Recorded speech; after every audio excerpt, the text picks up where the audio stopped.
Let's get into some new material then. So a couple classes ago, I said we were going to talk about the Maxwell relations and how he was a scientist that was probably insanely one of the most influential scientists, and nobody knows who he is. And we're going to talk about a new way to express the first law for both internal energy and enthalpy, and the second law for entropy and Gibbs energy. We're going to look at a new way to formulate those laws, which will be really beneficial, and we'll see why in a little bit. And then we'll lead into the Maxwell relationships. So let's talk about combining the first and second law. So really, why do we care about the first and second law of thermodynamics? Or why should you guys care about it?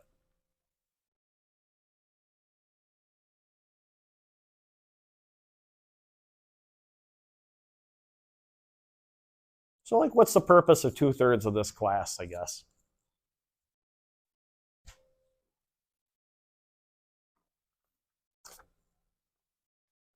Well, let's brainstorm. What do you guys think? If you have something funny, you can say it. Serena, you look like you want to say something.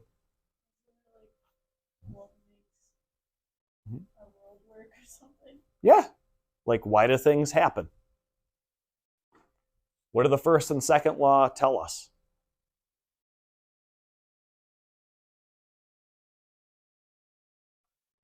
Yeah. Will it or won't it happen? That's the whole point of thermodynamics is will it or won't it happen? So we've shown the first law and second law are important.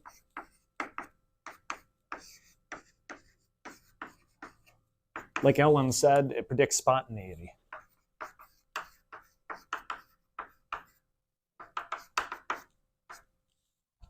It's not how you spell spontaneity, but that's okay. What we're going to do, let's combine them.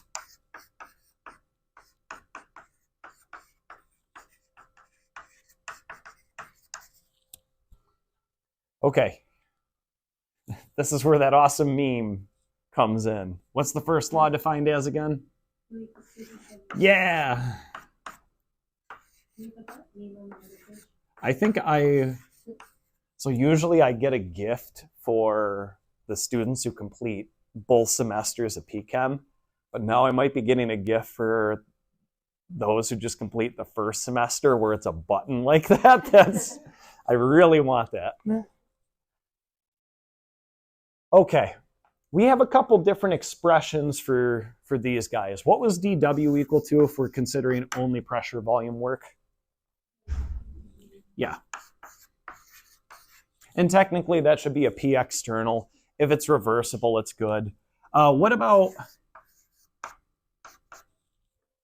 and if we consider this a reversible process, this would be Q reversible. What would that be equal to?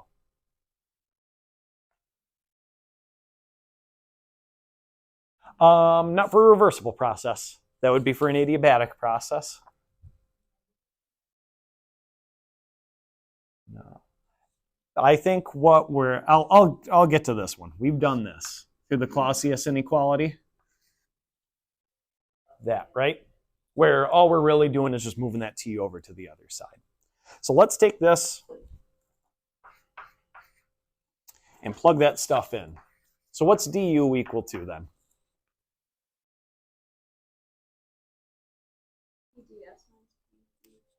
Yep.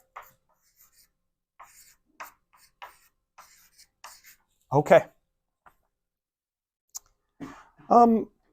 Why is this beneficial?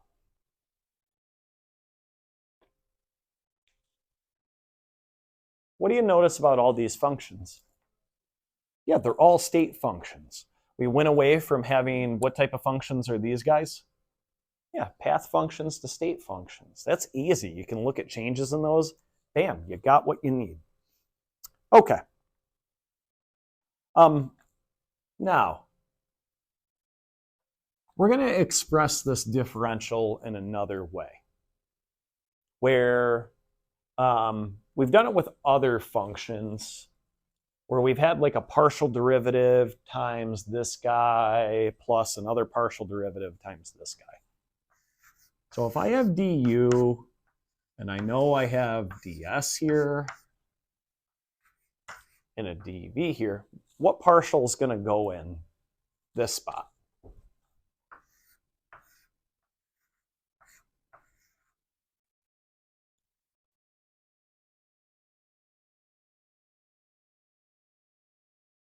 So what parameter is going up top? U, yep. What's going in the bottom? Sorry, what was that? Not T, S, yep. And what are we holding constant? V, yep. So remember, we got to compare, we got to change one parameter at a time. Really, all we have to change is entropy and volume. What's going to be this partial differential then? Yep. Yes. Okay. These, what do we know about these two equations? Yeah, they're equal to each other. We have an idea of what else this is equal to. What's this thing got to be equal to? Not 0. You can set up conditions to get it to be a 0. What was that? Yeah.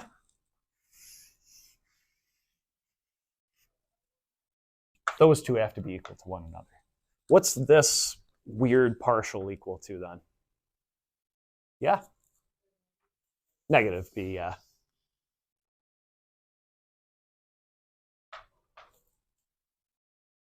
Okay. So from this, we can see that if we have this partial, oh, who has a coffee? Oh, it smells so good.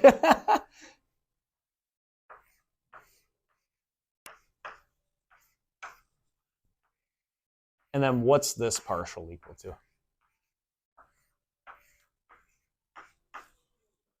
Yeah. Okay.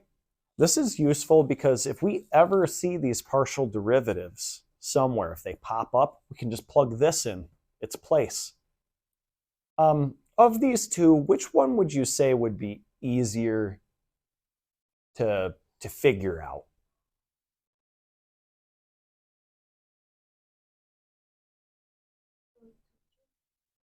Yeah, I would say this guy because it can keep volume constant. How easy is it to keep entropy constant?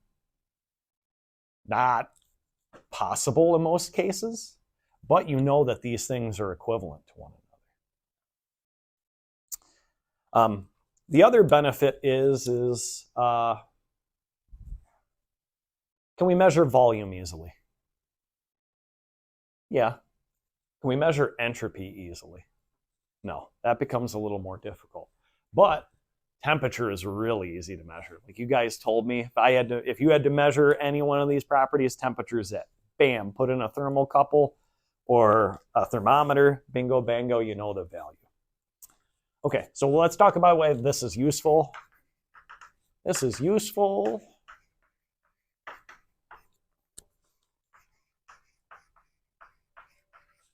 because we really don't want to look at changes in entropy. We want to have easier things. Or if we look at these partial derivatives, we don't really want to solve for those partial derivatives. We can just plug in another property. So because we do not have direct measurements,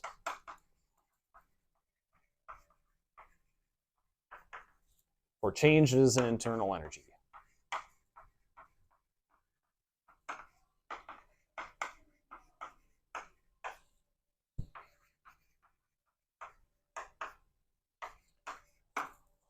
Versus changes S or V. And now all we really need to do is we need to know the pressure or negative of pressure or the temperature.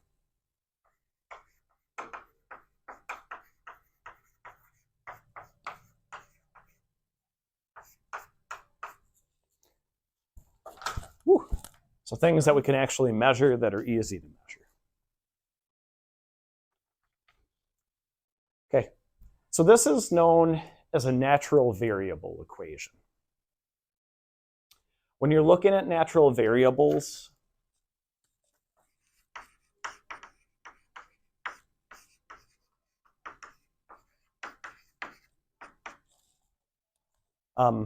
most of the time when we're talking about natural variables, we're talking about pressure. What else do you think we're talking about in terms of natural variables? Volume, yep. What else? Yep. And one final one that's like all of these things, it's very difficult to describe what they are because they're so like fundamental. What's another one that's really fundamental? Oh, moles? Yeah, actually, yes. Okay, we'll get moles in there too. We'll worry about that in the next bit, but you're right. And what else? One other state function. Really only have 3 left. 1 out of 3 chance. Good gambling. Not great gambling odds. Okay gambling odds if the payoff's big. What do we think? Or this is considered a natural variable equation. Yep. Entropy. Okay. We've only done that for one function or one state function. Let's look at it. What other ones could we consider besides U?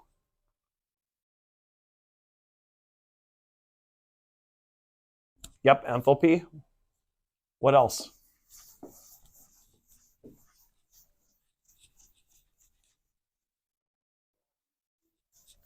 What was that?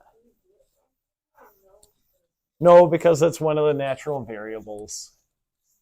What other state functions do we got?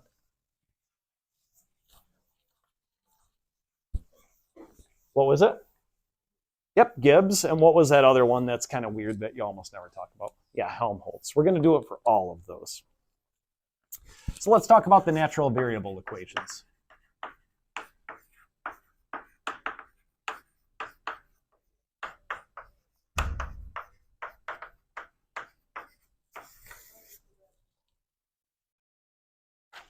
So what we have shown is du can be a function of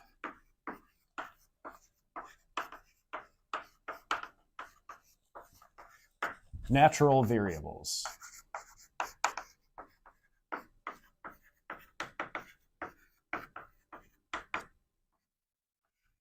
And I erased all of them on purpose. What were those natural variables again?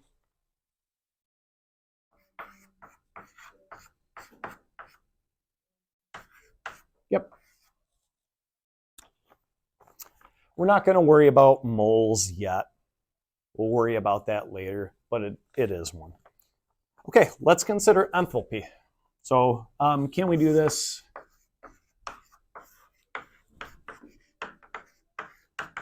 And what's the symbol for enthalpy? Yep. What about Gibbs and Helmholtz?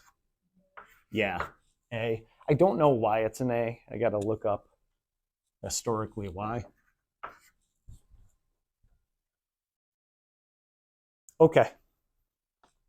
Which one do you want to start with? Okay.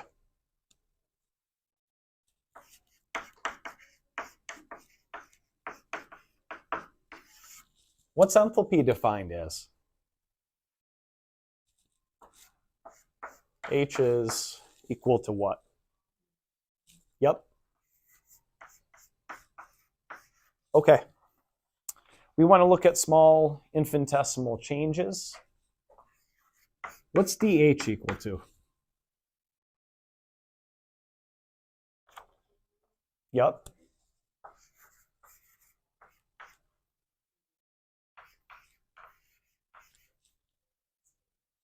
Yep.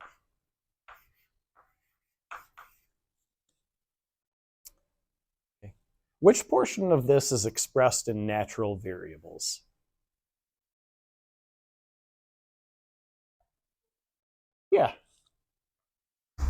these parts here. So what do we got to find? We got to find an expression for this guy in natural variables. Do we know one? Yeah, we just did it, right? What is it?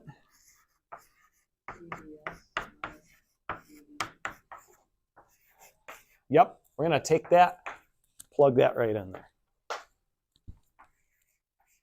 So now we get dH,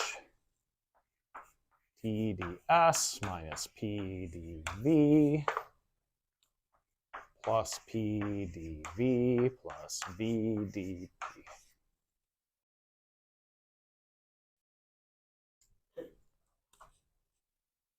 Okay, what's going to happen here?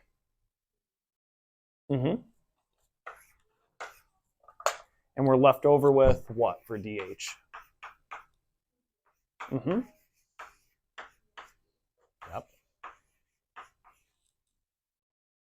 Okay, so we have this expressed as a natural variable, or a set of natural variables. Now, what we're going to do is we're going to do just what we did with internal energy. We're going to show what that differential would look like in terms of partials. And then we're going to relate those partials to different properties. So that way, if we encounter some stupid partial that's really tough to deal with, we can just plug in those properties instead. Okay.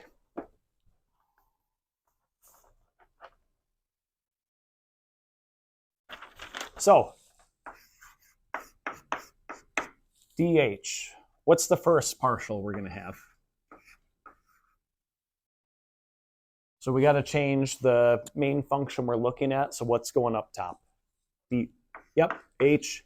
What are we going to change? Yep, and what are we holding constant? Yep, P times dS plus, what's the other partial?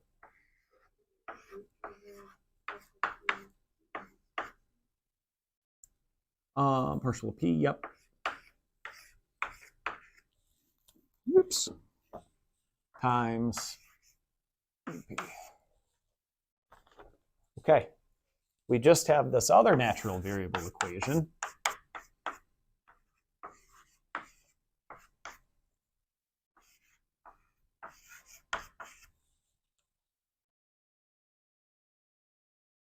So what's this ugly differential equal to?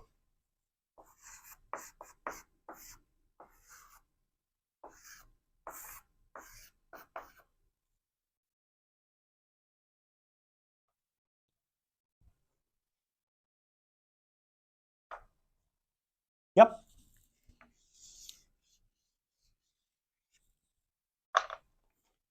That's equal to T.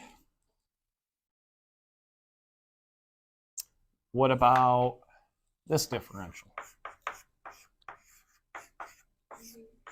Yep. Go with pink. Are people seeing it?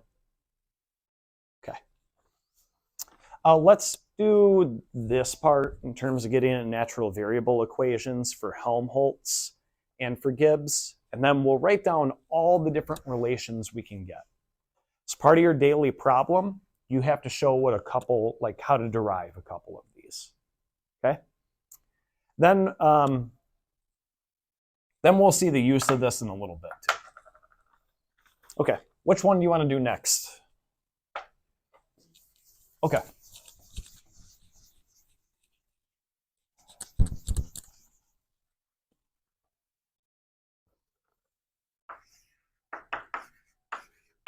Gibbs. What's Gibbs free energy defined as?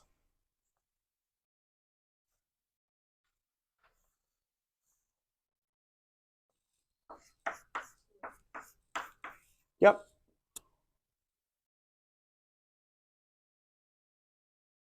Okay, we got to look at small infinitesimal changes. What's dG equal to?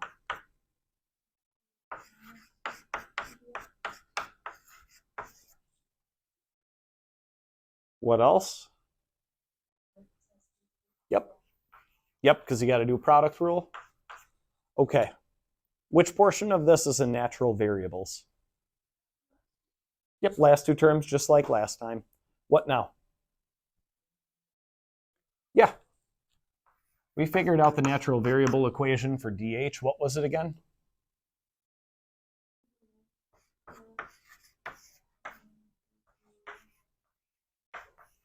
Cool. So we'll take that, plug that in there. So what's dG equal to then? Yep, TdS.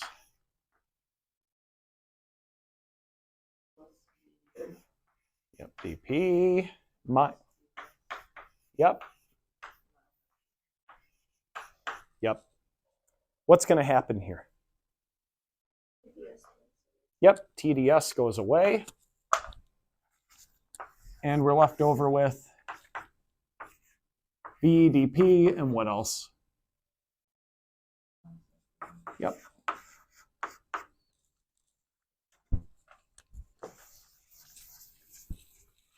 Let's do it for Helmholtz.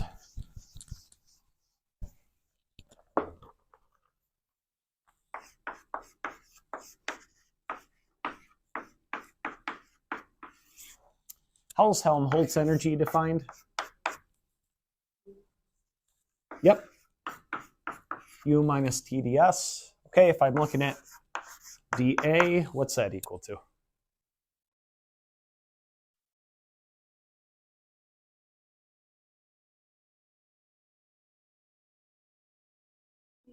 Mm-hmm. Yep. Where do we have natural variables again? Yep, last two spots. What are we going to do for that guy?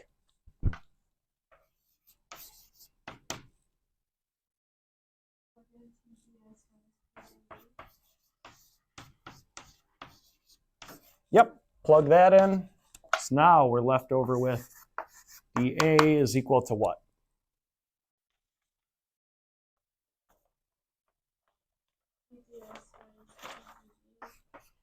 TdS minus PdV.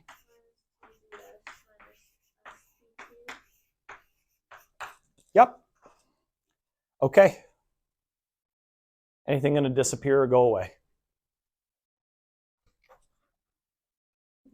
Mm-hmm. So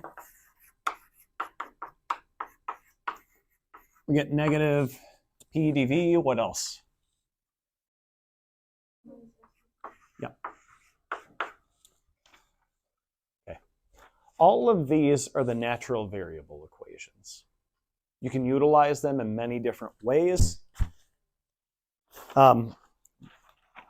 If you kind of do the same thing we did for enthalpy and internal energy, you'll find all of these relations.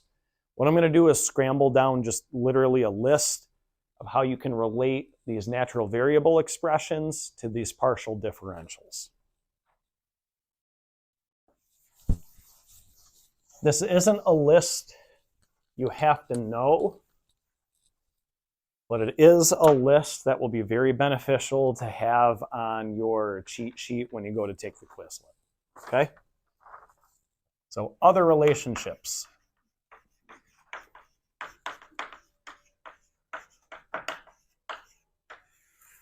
We already showed the ones for dH and du, right? Actually, let's just write them all down. Does that work okay for you guys? Okay. Partial of S, holding pressure constant. If you look back, what was that one equal to?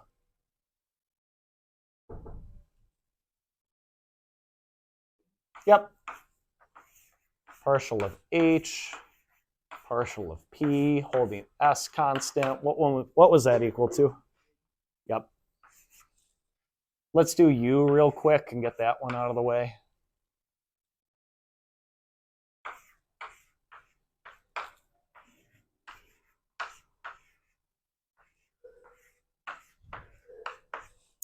That doesn't sound good. T, yep. This guy. negative. Yep. Okay, Helmholtz.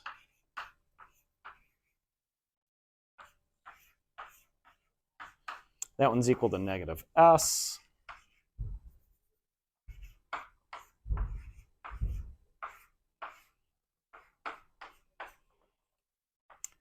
Negative P. And then finally for Gibbs,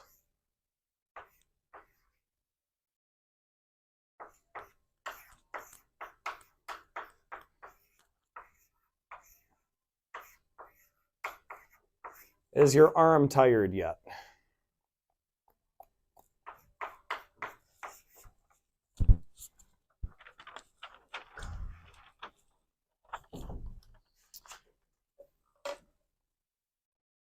So a lot of times you can use these to transform those partial differentials into something else. So if we see something weird later on, we can use this. Are there any questions about that one? You guys feel comfortable about doing this process? A big important point, you want to know all of these without like a cheat sheet or anything, okay? And to be able to do this sort of junk. People feel comfortable with that?